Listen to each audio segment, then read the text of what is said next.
Hi, everybody. My name is Brittany Callaghy, and I live in Riverside County. I first started working with individuals on the spectrum my senior year of high school as a volunteer.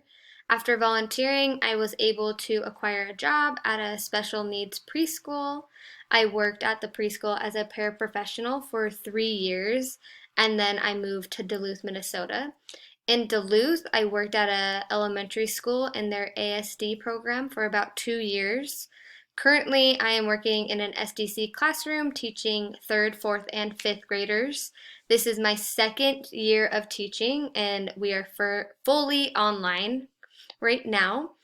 I am most proud of all of the evidence-based practices that I've learned throughout my programs. I've been able to implement many of them within my online learning environment.